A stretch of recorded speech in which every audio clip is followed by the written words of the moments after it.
Hi, I'm Stephanie Jaworski of joybaking.com. Today we're going to make Mocha Muffins, and this is what they look like. This muffin has a really moist and soft and tender crumb, lots of flavor. We're adding coffee, cocoa powder, and then we have chocolate chips. Really great. So the first thing that you will need to do is to preheat your oven to 375 degrees Fahrenheit, which is 190 degrees Celsius. And then you will need a 12-cup muffin pan. I've lined mine with paper liners, but you could just either butter or even spray the muffin cups with one of those non-stick vegetable cooking sprays. So muffins, a quick bread, which means it's quick to make. You can use your mixer, either a stand mixer or a hand mixer, but really all we're doing is mixing everything together, so I always do it by hand. I have two bowls, one for the dry and one for the wet, and then we're going to mix together. We're done. I'm going to start with our dry ingredients. So in a large bowl, I have 1 cup, which is 130 grams of all-purpose flour, plain flour. To that, I'm going to add 3/4 of a cup, 95 grams of whole wheat flour. You know, whole wheat flour adds flavor, texture to your muffin. So that's why I like to use it. Plus, add some fiber, which is good for us. If you don't have whole wheat flour in your house, what you could do is just substitute with an equal amount of all-purpose flour. Then, of course, we need that chocolate flavor, so I am adding 1/4 of a cup, 25 grams of unsweetened cocoa powder.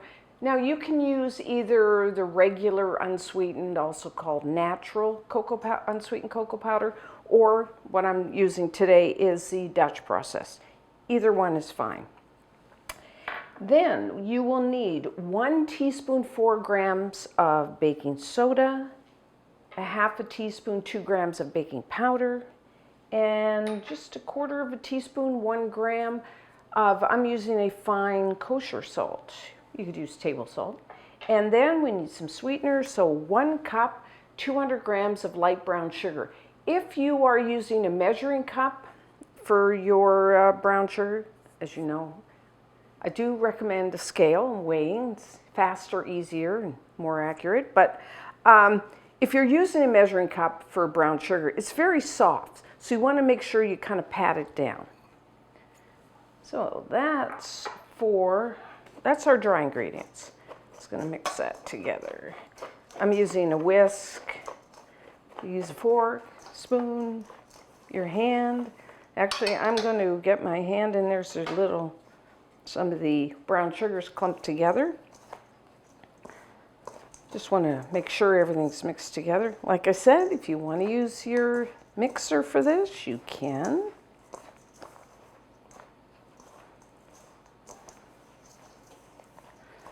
Okay, and for the add-ins, I am adding 1 cup, which is 170 grams, of chocolate chips. Now, you can use semi-sweet, bittersweet, milk chocolate chips, white chocolate chips, or even a combination. Today I'm using mainly, I like the bittersweet chocolate chips, and I'm adding also some white chocolate chips. Lots. And if you want, I'm not going to today, but if you want, you could add a 1/2 cup, 50 grams of chopped nuts. Like you could use pecans, walnuts, hazelnuts, almonds. Today I'm just going for the mocha flavor. No nuts. Okay, so that's our dry ingredients. Simple enough. Just kind of make a well in the center of your dry, because that's where I'm going to pour the wet in there. I need my whisk. So for your wet ingredients, in a separate bowl, I have 2 large eggs at room temperature. 2 large eggs out of the shell weighs 100 grams. And just whisk that. And I am using oil today. Instead, you know, you can, for the fat, sometimes you use oil, sometimes you use butter. I'm using oil, and the good thing about oil is it gives the muffins a nice moist texture, And also, if you want to refrigerate your muffins, if you use oil instead of butter, they stay soft. So I'm adding a half a cup, which is 120 milliliters, 120 grams of a flavorless oil. That means vegetable, corn, canola, or even safflower. Let's whisk that in.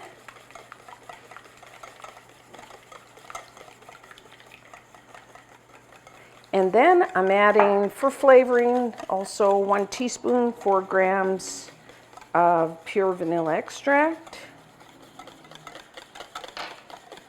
And a half a cup, 120 milliliters, 120 grams of buttermilk. Have your buttermilk at room temperature.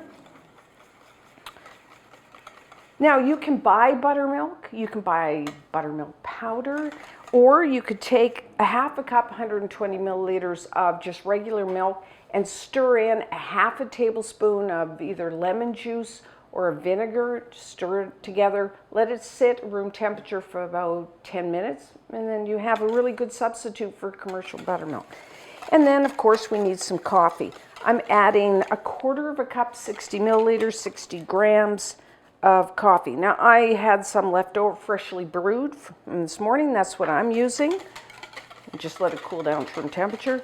You could also use instant coffee. Just take a quarter of a cup of boiling water and add in. Now I like a pretty strong coffee flavor, so maybe a teaspoon. You can look on your jar. Typically it says on there how much to use, but I would say, you know, maybe a teaspoon, maybe a little more. And you could use the instant coffee powder or even instant espresso powder, either one.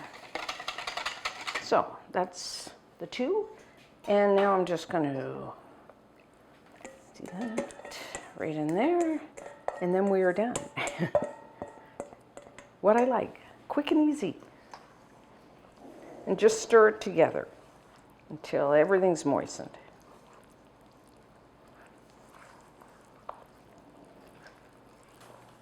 Okay, so that's all.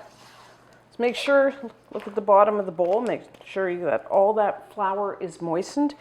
So now, we want to evenly fill our muffin cups. You can use just 2 spoons, or if you have a cookie scoop, you can use that. Just make sure that they all have about the same amount of batter so that they all bake in the same amount of time. That's the only thing you have to make sure you do. Okay, my last one here.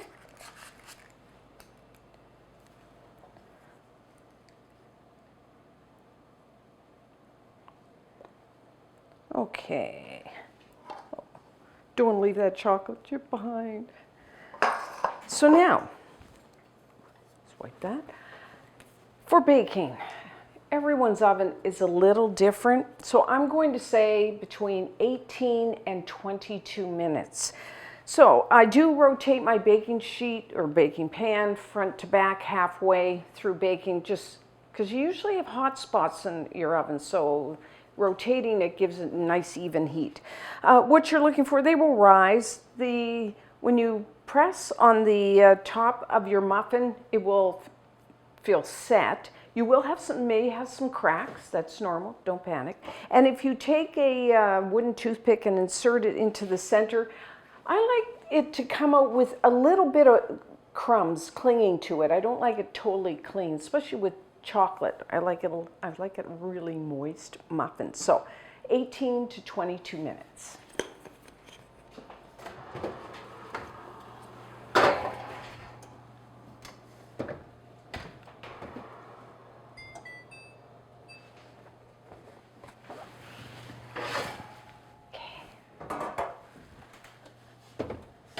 So our mocha muffins are done. So put your pan on a wire rack, and then we're going to let them cool probably 5-10 minutes, and then when we come back, we will try one.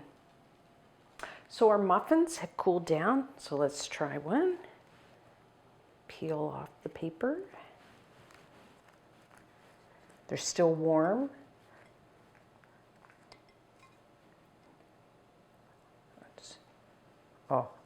So there we have it. Doesn't that look wonderful? Try a little.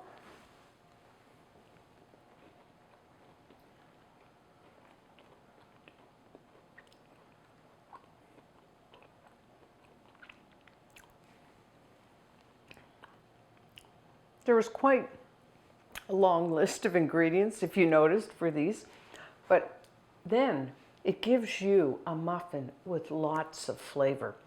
I mean, you have the coffee, just like a very undertone of coffee. Now, you know, some people say, I don't want coffee. Of course, then it wouldn't be a mocha muffin, but it'd be a chocolate muffin. You could replace the coffee with just water or milk, but I like the coffee.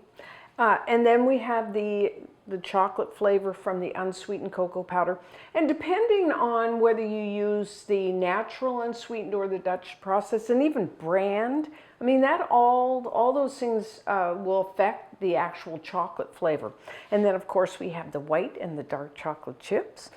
And then, you know, that little bit of whole wheat flour gives us whole wheat flour kind of has a nutty flavor to it, and then it has a little different texture than all-purpose flour. So, and as I said, it's better for you than, say, plain flour, so why not sneak that in? No one will notice. So, a really great muffin. You know, muffins are at their best the day they're made, but these ones, you know, you could store them a couple days. You could also freeze them. So, have them with a cold glass of milk or your coffee or tea. They're wonderful. And until next time, I'm Stephanie Jaworski of JoyBaking.com.